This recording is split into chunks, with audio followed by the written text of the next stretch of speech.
தமிழக governor R. N.. ரவியுடைய பதிவு மற்றும் பேச்சு, அதற்கு சட்டத்துறை அமைச்சர் ரகுபதியுடைய விளக்கம் நீங்க பார்த்திருப்பீங்க.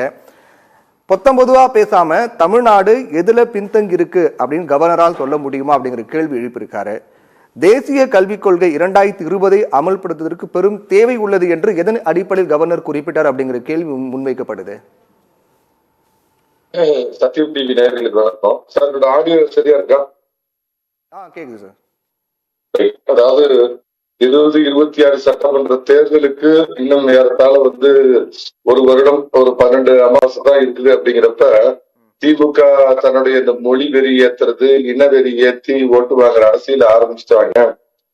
கவர்னர் சொன்னதுங்கிறத ஒரு பக்கம் நீங்க விட்டுருங்க. நான் ஏற்கனவே உங்க சத்தியம் டிவியில கேட்ட மாதிரி திமுக இந்நாள் அமைச்சர்கள், முன்னாள் அமைச்சர்கள், அதிமுக நிர்வாகிகள் யார் யார் எங்களுக்கு இருமொழி கொள்கை போதும்னு சொல்றாங்களோ அவங்க நடத்தக்கூடிய தனியார் பள்ளிகள்ல மும்மொழி திட்டத்தின் கீழ் பாடத்தை வச்சு கல்லா கட்டுறாங்களா இல்லையா அப்படிங்கிற ஒரு யதார்த்தமான படு கேவலமான நிலைமை இருக்கிறப்ப, ஏறத்தாழ தமிழக மாணவர் மக்கள் தொகையில 52 லட்சம் ஏறத்தாழ பாத்தீங்கன்னா தனியார் பள்ளியில படிக்கிறாங்க. அவங்க மும்மொழி திட்டத்தின் கீழே படிக்கிறப்ப எதுவுமே இல்லாத, வயிற்றுக்கும் வாய்க்கும் ஒட்டாத ஏழைப்பாளைக்கு படிக்கக்கூடிய நாளாந்தர கக்கூஸ் மாதிரி இருக்கக்கூடிய அரசு பள்ளிகள்ல படிக்கிற என்னுடைய ஏழை தம்பிகள் மட்டும் இருமொழி கொள்கை படிச்சா போதும் அப்படிங்கிற இவங்க கேடு கெட்ட அரசியல் பாத்தீங்கன்னா 50-60 ஆண்டுகளா தொடங்கி இருக்குதுங்க. நான் இதுல எல்லாருமே இதுல அதிமுக என்ன, எனக்கு அவங்கள பார்த்து நான் அதிமுக ஆதரவாளர், நான் இந்த ஏதாவது சமூக செயற்பாட்டாளர், நான் அரசியல் விமர்சகர், வழக்கறிஞர் அப்படின்லாம் சொல்ல மாட்டேன். நாட்டுக்கு மோடி, ஸ்டேட்டுக்கு எடப்பாடி அப்படிங்கிற ஸ்டேட் அந்த நிலைப்பாடு நான் உடையவன். முதல்ல அதை தெரியப்படுத்திடுறேங்க. அண்ணாதுரை அவர்கள், அண்ணாதுரை அன்னைக்கு என்ன பண்ணாருன்னா, வலிமையாக இருந்த காமராஜரை, வலிமையாக இருந்த மூதறிஞர் ராஜாஜியை, வலிமையாக இருந்த காங்கிரஸை வீழ்த்துவதற்காக எடுத்த ஒரு பாத்தீங்கன்னா கூர்மையான ஒரு ஆயுதம் தான் இந்த இருமொழி கொள்கை அப்படிங்கிறது. சார், இந்திய அரசியலமைப்பு சட்டம் அப்படிங்கிறது மரியாதைக்குரிய அண்ணல் அம்பேத்கர் அவர்களாலும் பெரிய அறிஞர் பிரபுக்களாலும் அன்னைக்கு எழுதப்பட்ட அந்த சட்டமே நூற்றுக்கணக்கான முறை இன்றளவு திருத்தப்பட்டிருக்கிறப்ப, அன்றைய தேதியில், அன்றைய காலகட்டத்தில், அன்றைய மக்கள் தொகையில் அன்னைக்கு சயின்ஸ் அண்ட் டெக்னாலஜி எந்த லெவலுக்கு இருந்தது, மக்களுடைய சிந்திக்கும் திறன் எவ்வளவு இருந்ததுங்கிறப்ப இருமொழி கொள்கை வேணா போதும் அப்படிங்கிற நிலைப்பாடு ஏற்பதற்குரியா இருந்தது. ஆனா இன்றளவும் ஒரு போலி வேஷம், பகல் வேஷம், பகட்டு வேஷம். நான் கேக்குறேன், இந்த அதாவது திமுகவையாவது நம்மள காலகாலமா சொல்லி ஏமாத்துறாங்க. இந்த புதுசா ஒருத்தர் கட்சியை ஆரம்பிச்சுட்டு வராரு பாருங்க, அவர் பையன் படிக்கிறது, நடிகர் விஜயோட பையன் வெளிநாட்டுல மிகச்சிறந்த கல்வி, பல லட்சங்களை பல கோடிகளை கொடுத்து மும்மொழியில 5 மொழி கொள்கையில படிக்கிறாரு. அவரு நடத்துற பள்ளியில பாத்தீங்கன்னா இவங்கெல்லாம் தமிழ் ஆதரவாளர்கள் பேரே பாத்தீங்கன்னா வடமொழி சமஸ்கிருத பேர் தான் வித்தியாசம். பொதுவா இந்த கேள்வியை முன்வைக்கும் போது அதுக்கு நீங்க சொல்லக்கூடிய பதில் இதுவா தான் இருக்கு. இப்போ இந்த இருமொழி கொள்கை சார், இல்ல நான் சைவத்தை பத்தி ஒருத்தருக்கு போதிக்கிறேன் அப்படின்னா, சைவம் சாப்பிடுங்க, அசைவம் சாப்பிடாதீங்க, புகைப்பிடிக்காதீங்க, அது அருந்தாதீங்கன்னா நான் முதல்ல அதை ஃபாலோ பண்ணு சார். எனக்கு டாக்டர் பிரிஸ்கிரிப்ஷன்ல கொடுத்திருக்க, நான் கொஞ்சம் மட்டும் ஆல்கஹால் நான் சாப்பிட்டுக்கலாம் அப்படின்னு ஊரை ஏமாத்திட்டு உலகத்துக்கு மட்டும் என்ன சார் நீங்க அட்வைஸ் பண்றீங்க? அப்ப மும்மொழி கொள்கை கொண்டு வரது காரணம் அதுதானா? திமுக நடத்தக்கூடிய மும்மொழி கொள்கை இருக்கு, அதனாலதான் நாங்க சொல்றோம் அப்படிங்கறதா காரணமா? இதான் காரணமா? நான் உங்க சத்தியம் டிவில ஏற்கனவே சொன்னேன். அதாவது இங்க 10 கோடி 15 கோடி கொடுத்து லீஸ்க்கு எடுத்து வச்சிருக்காங்க கம்யூனிஸ்ட். அவங்க தானே 10 மாநிலத்துல ஆளுங்கட்சியா இருக்காங்க. அங்க ஏற்கனவே மும்மொழி கொள்கை இருக்குது. என்ன மலையாளம் அழிஞ்சு போச்சா?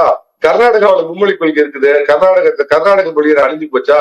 ஐயா, இந்த ஹிந்தியும் வேணாம், கருமாந்திரம் வேணாம், தேவபாசிக்கு சொல்ற சமஸ்கிருதம் வேணாம். நீங்க தான் திராவிட இனமாச்ச, மும்மொழி கொள்கையை ஏத்துக்கிட்டு பினராயி விஜயன் கிட்ட போட்டு ஒரு ஒப்பந்தம் போட்டுக்கிட்டு, என்னுடைய தமிழ் மொழியை நீ படிக்க வை பினராயி விஜயன், உங்களுடைய சேட்டா உங்களுடைய மலையாளத்தை நான் இங்க சொல்லித்தரேன், அதே மாதிரி சீதாராமையா உங்களுடைய கன்னடத்தை நான் சொல்லித்தரேன், என்னுடைய தமிழ் நீ இது உன் திராவிட மொழியை வளர்த்தலாமே. பகட்டு பேசும். எப்படி பினரசியை நீட்டை வச்சுட்டு 2021 ஒரு நீட் அப்படிங்கிற பினரசியில கண்டுபிடிச்சாங்களோ அந்த மாதிரி பாத்தீங்கன்னா இப்ப 2025 பூர்த்திட்டு பாக்குறாரு மொழி அரசியல். கருமாந்திர காலகாலமா இந்தி வாழுது, வடக்கு வாழுது, தெற்கு இது தமிழா, இன்னொரு சோற்றால் அடித்த பிண்டமே, எத்தனை நாளைக்கு தமிழ். ஆனா ஒண்ணுங்க, அன்றைக்கு இருந்த நிலை வேற, அன்னைக்கு இருந்த தமிழர்களுடைய நிலைமை வேற. இன்னைக்கு ஒவ்வொருத்தர் வீட்லயும் பாத்தீங்கன்னா சோசியல் மீடியா இருக்குது. எல்லாரும் இன்னைக்கு வெளிப்படையா தெரிஞ்சு வச்சிருக்காங்க. இவங்களுடைய அரசியல் நடத்தியா நம்ம பார்த்து ஆரம்பிச்சிட்டாங்க. என்னது டீலிமிட்டேஷன் பண்ண போறாங்க. இப்போ இதுவரையிலும் சார், இதுவரையிலும் இருமொழி கொள்கை தமிழ்நாட்டுல பின்பற்றப்பட்டு வருது இல்லையா? அதனால என்ன இழப்பு நமக்கு ஏற்பட்டிருக்குன்னு நினைக்கிறீங்க? இப்ப மும்மொழி கொள்கைக்கான தேவை வந்திருக்கு அப்படின்னா என்ன காரணம்? இப்ப என்ன இழப்பு நமக்கு ஏற்பட்டிருக்குன்னு நினைக்கிறீங்க? ரகுபதி வெளியிட்டிருக்கூடிய அந்த பதில கூட பாத்தீங்கன்னா, கல்வியில, மருத்துவத்துல, பொருளாதாரத்துல தமிழ்நாட்டின் வளர்ச்சி என்பது இந்திய மாநிலங்களோடு ஏதோடு ஒப்பிட முடியாத அளவுக்கு இருக்கு அப்படின்னு சொல்லியிருக்காரு. இதெல்லாம் இருமொழி கொள்கையால் தான் சாத்தியமானது அப்படிங்கிறாரு. மும்மொழி கொள்கையை ஃபாலோ பண்ற கேரளா பாத்தீங்கன்னா எல்லா இதுலயும் சில இதுல பாத்தீங்கன்னா படிப்பு விஷயத்துல தமிழகத்தோட மேல்நாட்டு இது விதண்டாவா ஒரு, அதாவது இந்த இவங்க ஆதரவா ஒரு கவிஞர் இருப்பாரு, அவர் கவிஞர்னு பேர் வச்சுக்குவார். திமுக நேரமும் தூக்குவாரு. வைரமுத்து அவர் சொல்லுவாரு, என் தாய்மொழி என்பது என் வீட்டில் வந்து கதவாக இருக்க வேண்டும், மற்ற அனைத்து மொழிகளும் பல ஜன்னல்களாக இருக்க வேண்டும், நிறைய ஜன்னல்களை வைத்தால் நிறைய காற்று கிடைக்கும். ஒரு நான் திருப்பி கேட்கிறேன், நீ நடத்துற தனியார் பள்ளியில மும்மொழி கொள்கை, ஆனா ஏழைப்பால கோவணத்துக்கு வழி இல்லாத, கஞ்சிக்கு வழி இல்லாத, வயிற்றுப்பாட்டுக்கு வழி இல்லாத படிக்கிற அரசு பள்ளிகள்ல மட்டும் பாத்தீங்கன்னா இருமொழி கொள்கை. என்ன அநியாயம், அயோக்கியத்தம் அது. அப்ப நான் என்ன சொல்றேன்னா, நாங்கெல்லாம் திராவிடம். கருணாநிதி ஒரு காலத்துல சொல்லி ஏமாத்தினார்ல, எங்களுக்கு வந்து பாத்தீங்கன்னா பதவிங்கிறது வந்து எங்களுக்கு வெறும் இது மாதிரி வேஷ்டி மாதிரி, அதாவது மேல போடுற துண்டு மாதிரி, இனமான உணர்வு மரியாதை தான் எங்களுக்கு வந்து வேஷ்டி மாதிரின்னு சொன்னார்ல. அப்ப குழப்புக்கு நடத்தாங்க, சிபிஎஸ்சி நடத்தாங்க. கருணாநிதி நாட்டை சீரழிக்கிறதுக்கு சமச்சீர் கல்வின்னு ஒண்ணு கொண்டாந்தாருல, திமுக யோக்கியனுங்கெல்லாம் நாளைல இருந்து சிபிஎஸ்சில இருந்து வெளியேறி கருணாநிதி கண்டுபிடித்த ஆக சிறந்த சிபிஎஸ்சி பள்ளி பாடத்திட்டத்தை நான் கொண்டு வருவேன்னு சொல்லி கண்ணா கட்டிப்பாரு. ஒருத்தர் சேர மாட்டான். அப்ப வயிற்று பொழப்புக்கு உனக்கு வந்து ஹிந்தி வேணும், அரசியல் பொழப்பு தமிழை வச்சு நடத்துவியா? இது தமிழர்கள் யாராவது புரிஞ்சுக்காம இருக்காங்கன்னு நினைக்கிறீங்களா? இப்ப அடுத்தது ஆரம்பிச்சாரு என்னது, இவங்க இத 40-39 இதை குறைக்க போறாங்க, தொகுதிகளை குறைக்க போறாங்கன்னு. மரியாதைக்குரிய உள்துறை அமைச்சர் அமித்ஷா அவர்களே கோயம்புத்தூர்ல 2 நாளைக்கு முன்னாடி சொல்லிட்டாரு, எந்த விதத்திலையும் தென் மாநிலங்களுக்கு அந்த மாதிரி அது எதேச்சக அதிகாரம் கண்டிக்கத்தக்கது, கடுமையா கண்டிக்கத்தக்கது. ஒழுங்கா அந்த காலத்துல மக்கள் தொகையில வந்து ஃபாலோ பண்ணவங்களுக்கு தண்டனை கொடுப்பாங்க. எந்த பைத்தியக்கார மத்திய அரசு பண்ணா அப்படி பண்ண அவன் பைத்தியக்காரன், அவன் எதேச்சகாரம். அது கோர்ட்ல போய் நம்ம தடுக்கலாம்.